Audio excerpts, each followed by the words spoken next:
What is your name? Sacha. What is your job? I'm a partner at a law firm here in Auckland called Buddle Finlay. And what do you actually do? Well, I'm a corporate lawyer, so that means I work with companies. I help them when they're entering into contracts, when they're buying or selling other companies, when they're trying to raise money, and I give them legal advice about how to do that in the best way so that they can achieve what they want to in the long term. What do you love about your job? I love that it's different every day. I have clients that range from really early stage businesses where people are just starting out with a new idea, all the way through to really large corporations with thousands of employees and operations all over the world. So lots of different sizes of businesses and all different sectors and industries. So I get to work with companies that are involved in agriculture or dairy, food and beverage, high technology companies, oil and gas companies. So every day is going to be different. And what do you think the one key thing has been to your success? I think probably it's pushing myself to do more all the time.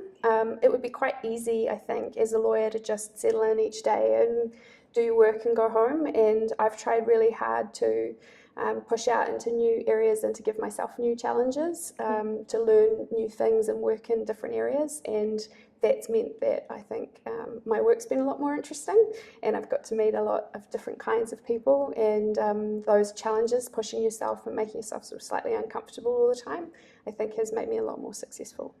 How did you get to where you are now? So I left school and went straight to university, and I did a law degree, and then from there I got a job in a law firm and trained there for a few years. I went overseas and I worked in a law firm in London and then in Hong Kong and Singapore. And then I took a year out and studied in London for a year. And then I came back to New Zealand and have kept working in the law here ever since.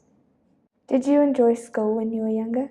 Not really. I think I found school a bit sort of constrained. I didn't really know what I wanted to do when I left school, and I found some of the courses were boring and not very challenging. And so it was a relief for me to get out into the world and realise that there was so much more to choose from than just the papers that were on offer when I was at high school. And so it was great to get to university and have a whole world open up of different things you could learn and different people to learn from, and I was much happier when I was out of school. Mm-hmm. Has your path always seemed clear to you, or has it changed over time? It's definitely changed over time. When I left law school, I was convinced I wanted to be a litigator, so I wanted to go to court and be like lawyers on TV and yelling objection at the judge. And so that's what I started out doing when I first became a lawyer, and I realised I hated it. I really hated it. I think the problem with being a litigator is that you only ever see your clients when things have gone wrong, because you're only winding up in court if there's been a problem. And so you're always getting people at the unhappy end of the spectrum. Whereas as a corporate lawyer, I get to work with people at the start when they're happy and optimistic and positive, they're launching a new project or they're doing a merger or a new deal. And so I get to work with people when they're in a good space rather than when everything has turned to custard. And that makes me much happier as well. Well, thank you.